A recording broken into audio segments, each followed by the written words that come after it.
Bonjour. Ah, it's raining, which is good. It's actually very good. We need the rain. And, well, yesterday I mucked about and I cleaned this and I made the drill work. Oh dear, that wasn't very good, was it? Yes, and...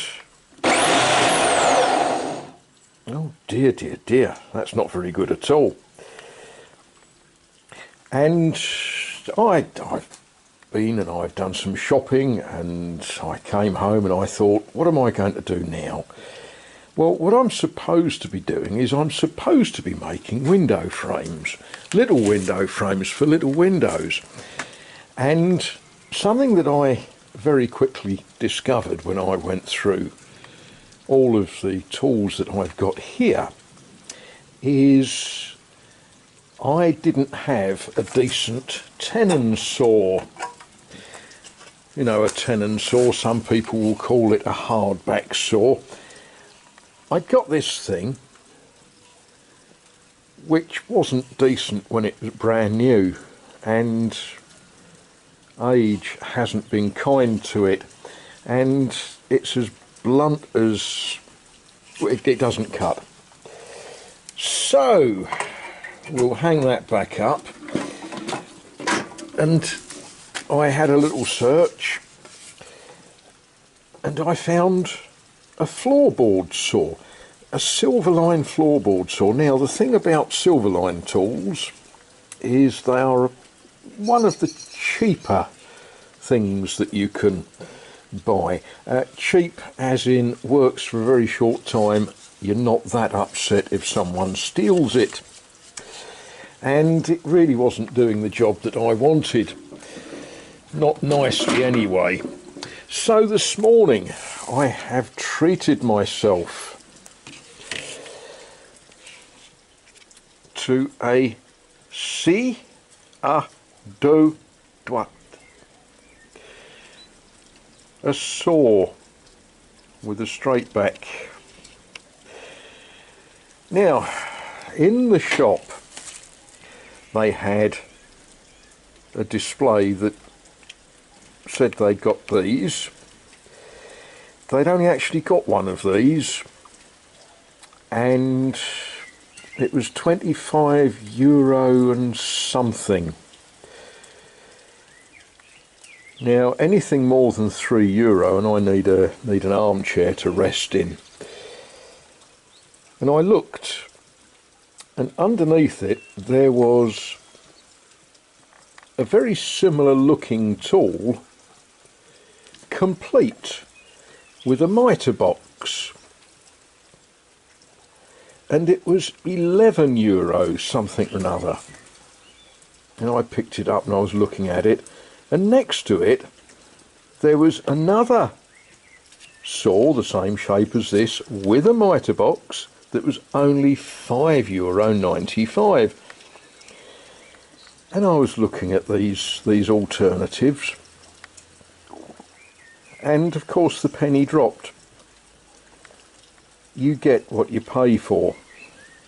So the store manager felt a need to come and see what I was looking at, and because he was talking to me, the chap that's supposed to have been talking to me on that section came and chatted as well, and they assured me that the really, really, really cheap ones work. There's different ways of saying they work. You might say ça marche, or you might say ça fonctionne. But I looked at the cheap ones and I thought they will work once, and the second time you go to use them, I don't know how good they'll be. Now, of course, this being the good one, you can't unwrap it unless you've got a method of getting the cable tie off. But we'll give that a little go. The other tool that I realised I haven't got any wood turning tools.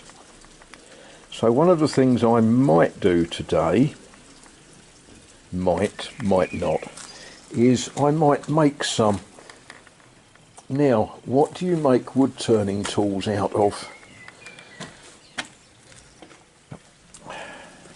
Well, the traditional thing to do is you get an old file and you grind it. Now,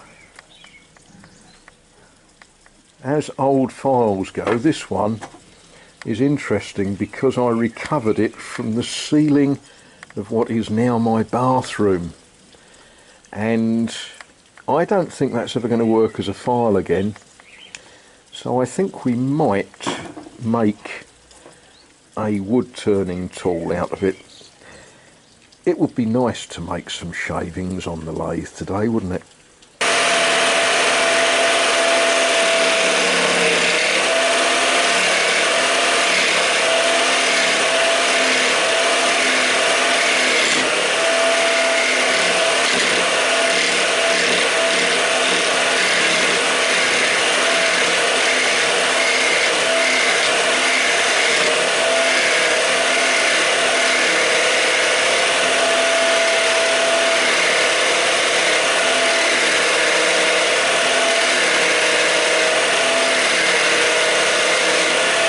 Well, look at that. Yeah, not exactly beautiful and perfect, but it's the first bit of wood I've turned on a lathe for a lot of years. The wood actually came out of, if you think back, my pal that gave me some firewood, some of the bits of wood I split and I put them on the circular saw and I run them into some balks of timber. So, you know, we'll have some fun with this. Of course, you shouldn't be using a chisel like that. Do not do this at home.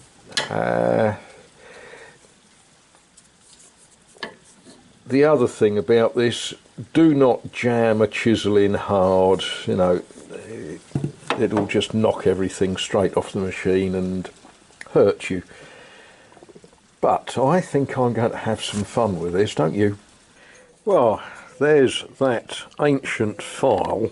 I shortened it by the simple expedient of putting it on my anvil and hitting it with an hammer, and duffed it over on the grinder to make a scraper.